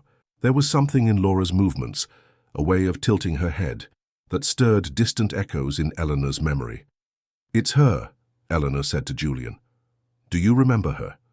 Now that I see her, yes, she always got everything she wanted. Always. The doorbell rang. Luna ran to answer, but Eleanor held her back. Let me get it. Honey. Eleanor opened the door and found herself face to face with the woman who had orchestrated the destruction of her life 5 years earlier. Without the sunglasses, Laura was undeniably beautiful. Perfectly styled blonde hair, impeccable makeup, blue eyes that Eleanor now remembered had always been cold, calculating. Eleanor, Laura said, and her voice carried a familiarity that made Eleanor's skin crawl.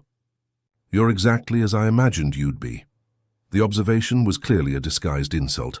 Laura looked at the simple house, at Eleanor's casual clothes, at the whole life that had been built away from luxury. Laura, come in. Laura entered with the confidence of someone accustomed to being welcome anywhere. Her eyes swept the room, cataloguing details with the precision of someone evaluating assets. Where's Julian? She asked. Here, Julian appeared from the kitchen carrying Luna. Laura, meet your niece.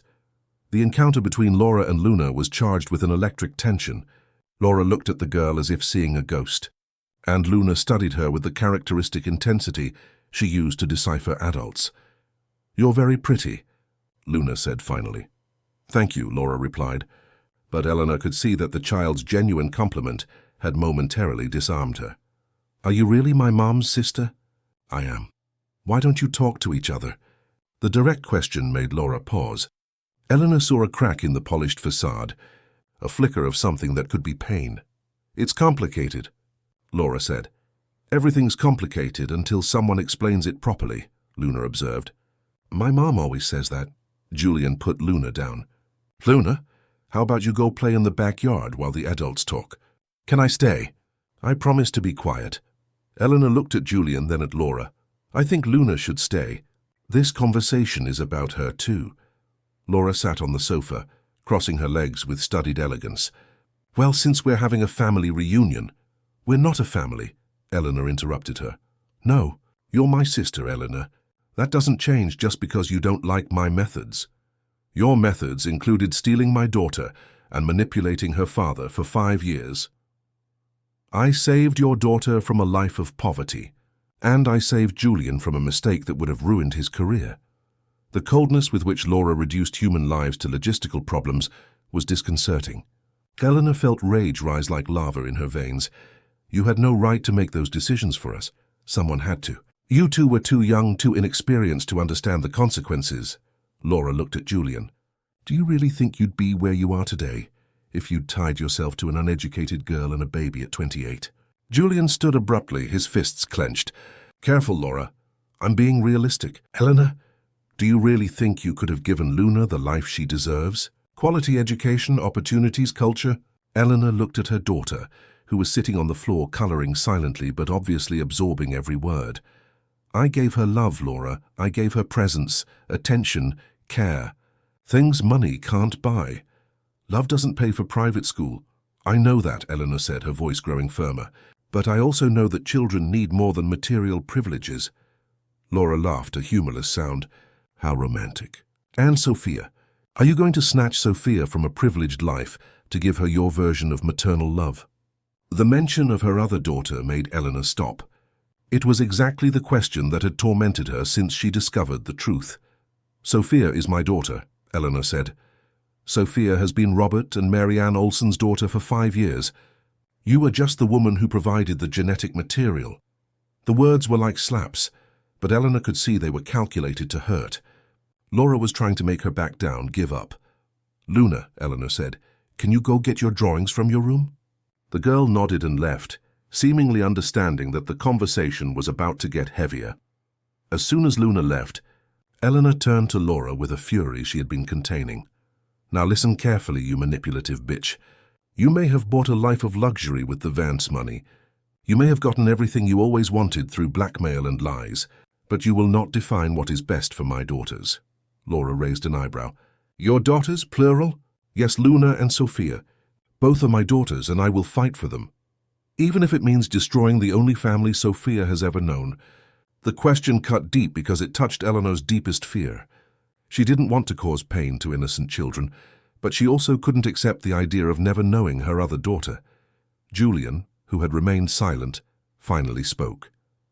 Laura, you will give us all the information about Sophia and the Olsen family. You will publicly admit your participation in the clinic scheme, and you will annul our engagement. Laura looked at him with an expression that mixed disbelief and contempt. Or what? Or I expose all your dirty dealings of the last 5 years. And believe me, I have enough documentation to put you in prison for a long time. You wouldn't do that. Try me. Eleanor looked between the two, feeling the tension intensify. There was a history there that she didn't fully know, layers of manipulation and power that went beyond what she had imagined. What dirty dealings? Eleanor asked.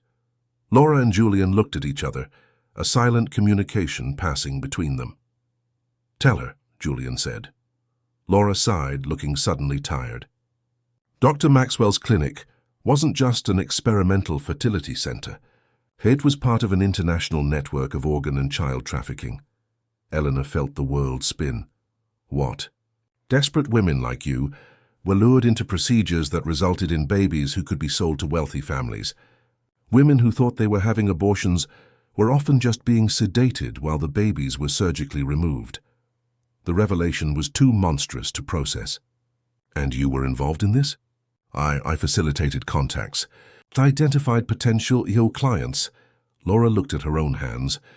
Eleanor, you need to understand. I grew up in poverty until I was 7. I know what it's like to go hungry, wear ragged clothes, be invisible to the world. When I was adopted, I swore I would never be poor again. So you decided to traffic children? I decided to survive. And when I saw you at the publishing house, pregnant with Julian's child, I saw an opportunity to solve several problems at once. Eleanor looked at the woman she had called sister, trying to find some trace of humanity in those cold eyes. What problems? Julian was getting emotionally involved with you. That threatened my plans to marry him. You were pregnant with twins, which meant 2 valuable children. And I needed money to maintain my lifestyle. The calculating coldness with which Laura described the monetization of human lives left Eleanor nauseated. "How much did you earn selling my daughter?" $500,000. The amount was much less than Eleanor expected, which somehow made everything even more obscene. Her daughter had been sold for the price of a luxury car. And Leo? What was his role? Leo identified vulnerable women and facilitated the procedures. He was obsessed with you since he saw you at the clinic. When you ran away, he saw an opportunity to have you for himself. Eleanor felt as if her entire life had been a chess game where she was the only piece who didn't know the rules. And you let him stay with me for 5 years. It was convenient. Leo kept you isolated, controlled, ensured you would never look for Julian or discover the truth about Sophia. Julian approached Laura, his expression dangerous. "Laura, you have 5 minutes to give me everything I need to expose this network. Names, documents, bank accounts, everything.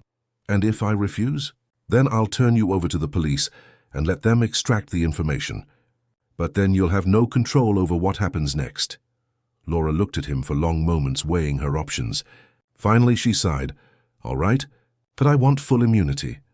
You'll have immunity from prison if you cooperate completely, but you'll return every penny you earned from this." "Julian, every penny, Laura, and you'll sign documents transferring legal custody of Sophia to Eleanor and me." Eleanor intervened. "I don't want legal custody. I want Sophia to know the truth and have the freedom to choose." Both looked at her, surprised. "Eleanor," Julian said, "she's our daughter. She's our daughter biologically. But for 5 years she's had other parents, other references. I won't traumatize her by tearing her away from everything she knows." Laura studied Eleanor with an expression that seemed almost respectful. "You've grown up, Eleanor. I had to grow up. I had no choice." At that moment, Luna returned carrying a pile of drawings. She stopped at the door, sensing the tension in the air. "Did you fight?" "We're talking about difficult things," Eleanor explained. Luna approached Laura, holding one of the drawings. "I made this for you." Laura took the paper with hesitation. It was a drawing of 2 women, one taller and blonde, the other smaller and brunette, holding hands beside 2 small girls. "It's the 4 of us," Luna explained. "You, Mom, me, and Sophia. They're family." Laura looked at the drawing for long moments, and Eleanor saw tears welling in her eyes.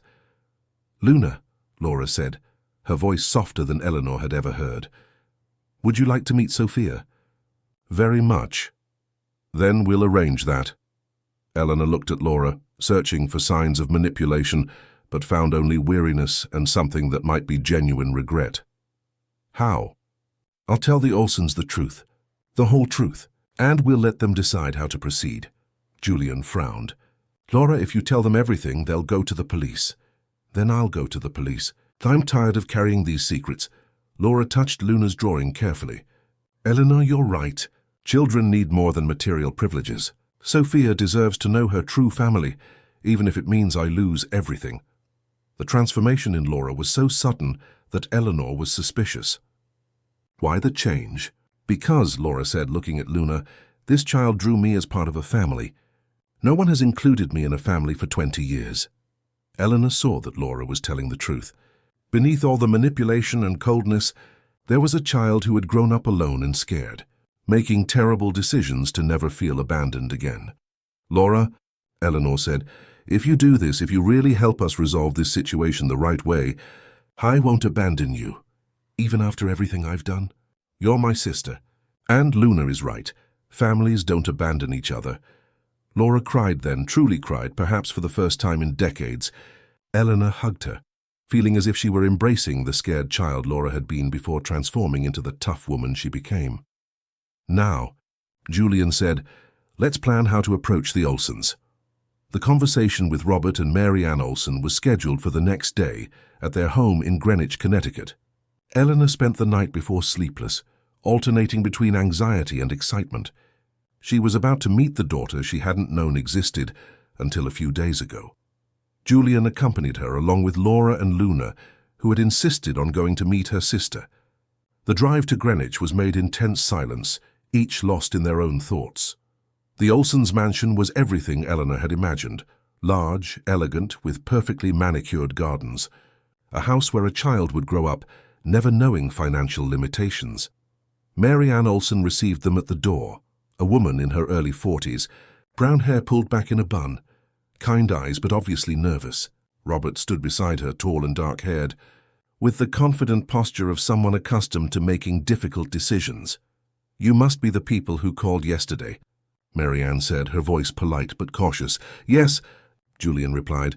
"Thank you for having us." They were led into a luxurious living room, with a view of the garden where a girl played on an elaborate playground. Eleanor felt her heart stop when she saw Sophia for the first time. It was exactly like looking at Luna 5 years in the future. Same brown hair, same grey eyes, same way of tilting her head when concentrating. But there was something different in Sophia's posture, a confidence that came from having grown up loved and secure. "That's Sophia," Mary Ann said, following Eleanor's gaze. "She's beautiful," Eleanor whispered. "She's our daughter," Robert said, and there was a subtle warning in his voice. "Whatever the reason for this visit, we hope you remember that." Laura stepped forward. Dr. Olson, what I have to tell you will be difficult to hear." Over the next hour, Laura told the whole truth. The clinic scheme, the baby trafficking, how Sophia had come to them through falsified documents. Eleanor watched the couple's faces change from confusion to disbelief, then to horror. "You're saying," Mary Ann said slowly, "that Sophia is not our biological daughter."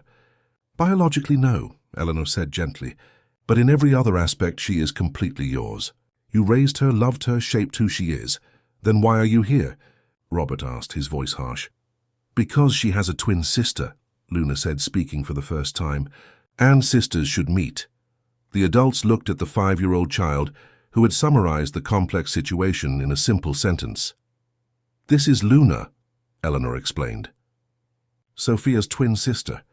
Mary Ann looked between Luna and Sophia, now clearly seeing the resemblance. "My God, they're identical." "We want Sophia to know the truth," Julian said, "but we don't want to take her from you. You are her parents in every sense that matters." "So what do you want?" Robert asked. "We want our daughters to meet," Eleanor said. "We want Sophia to know where she came from, who her biological family is. But we also want her to stay with you if that's what she wants. And if she wants to get to know you better, if she wants to spend time with you, then we'll find a way to share," Eleanor said. "Families don't have to be defined by legal papers." Mary Ann and Robert looked at each other, a silent communication passing between them. Finally, Mary Ann nodded. "We'll call Sophia in. We'll tell her the truth and let her decide how she wants to proceed." Sophia came running in, stopping abruptly when she saw all the people in the room. Her eyes immediately fixed on Luna, and Eleanor saw the instant recognition that sometimes happens between twins. "Hi," Sophia said to Luna. "You look like me." "You look like me too," Luna replied, smiling. "Sophia," Mary Ann said, "come sit with us here. We have some important things to talk about." The explanation for a 5-year-old was carefully edited, but Sophia proved to be as perceptive as Luna. She listened in silence, asking occasional questions, processing information that would have been devastating for many adults. "So," Sophia said when Mary Ann finished, "Luna is my twin sister, and Eleanor is our mom who made us, but you are my parents who raised me." "Exactly," Robert said. Sophia looked at Eleanor for long moments. "You're pretty," she said finally. "Thank you." "You are too." Luna looks happy. "I am happy," Luna confirmed. "Are you happy too?" "Yes, my family loves me very much." Eleanor felt tears welling in her eyes. Seeing her 2 daughters talking naturally, accepting the complex situation with the flexibility of children, was both comforting and heartbreaking. "Sophia," Eleanor said, "would you like to spend some time with us sometimes, to get to know Luna better?" Sophia looked at Mary Ann and Robert, seeking approval. When they nodded, she smiled. "Yes, and Luna can come here too. We have a pool." "Can I, Mom?" Luna asked. Excited, "Of course you can." And so, on a November afternoon in Greenwich, Connecticut, 2 families discovered that love doesn't diminish when it's shared, it multiplies. In the months that followed, Eleanor and Julian developed a routine of visits with the Olsons. Sophia spent weekends in Maplewood, Vermont, experiencing the simpler but equally loving life Luna lived. Luna visited Greenwich, Connecticut, marveling at the luxuries but always eager to return home. The two girls developed a connection that transcended the 5 years of separation. They had similar tastes, similar fears, and an almost telepathic way of communicating that fascinated the adults around them. Eleanor and Julian also developed a new version of their relationship. Without the secrets and manipulations of the past, they were able to explore who they truly were to each other. Julian revealed himself to be more vulnerable and more deeply emotional than Eleanor had imagined. Eleanor discovered a strength and confidence she had never known she possessed. "You've changed," Julian said one night, as they watched Luna and Sophia playing in the backyard of the Maplewood house. "How? You no longer hide. You don't make yourself small to fit into the spaces others define for you." Eleanor considered this. "Motherhood forced me to grow, and discovering the truth about everything freed me from guilt that wasn't mine. And me? Have I changed?" Eleanor looked at him, the man who had destroyed and then rebuilt her life. "You've learned to feel. Before you controlled everything through power and money. Now you allow emotions to exist even when they're inconvenient." "It's terrifying," Julian admitted. "But is it worth it?" He kissed her in response, a kiss that spoke of future possibilities instead of past regrets. Laura also found her place in the reconstituted family. Initially hesitant, she gradually developed genuine relationships with Luna and Sophia. She used her influence and resources to fully expose the clinic's trafficking network, resulting in the arrest of Leo and several other people involved. "I'm proud of you," Eleanor said one afternoon, watching Laura teach Sophia to play chess. "Why?" "For choosing to do the right thing, even knowing it would be difficult." Laura smiled, a genuine smile without the calculations that always accompanied it before. "I learned from my younger sister." The marriage proposal came on a June night a year after their reunion.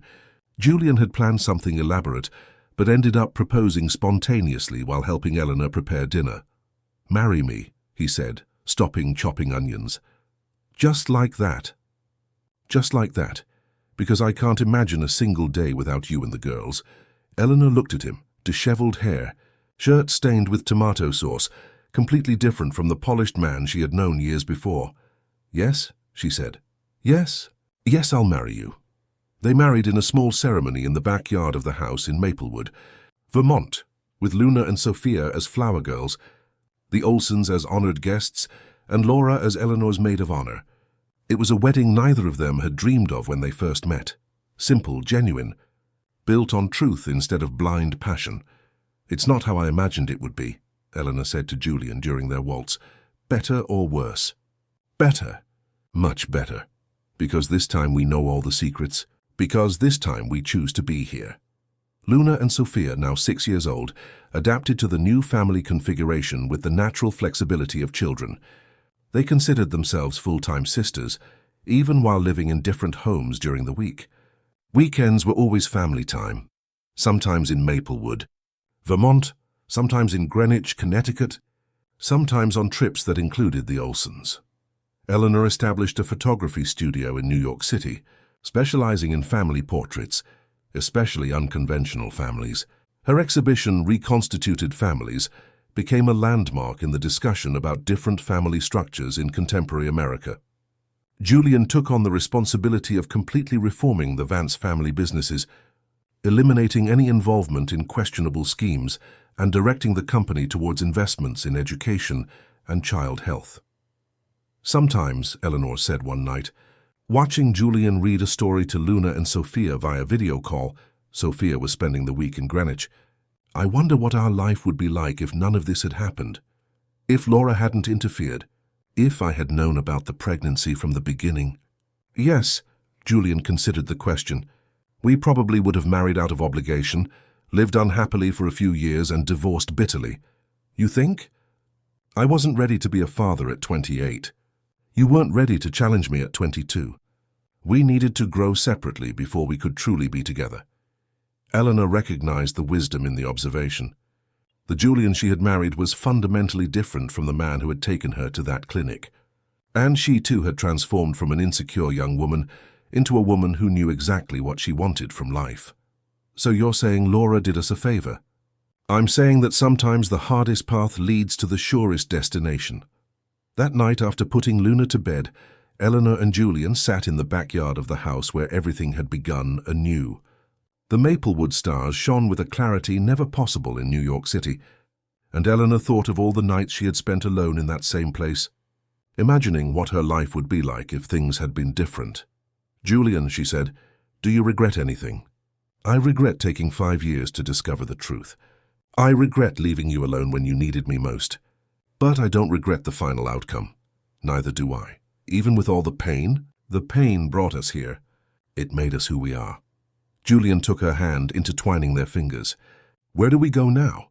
Eleanor smiled, looking at the house where Luna slept, thinking of Sophia safe with the Olsons, of Laura rebuilding her life based on honesty instead of manipulation.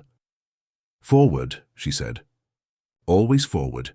And under the Maplewood stars, on a night that seemed to hold all the possibilities of the world, Eleanor Shaw Vance knew she had finally found her place in the universe, not as a woman who had survived abandonment, but as someone who had transformed pain into strength, secrets into truth, and a destructive passion into a love that could last forever.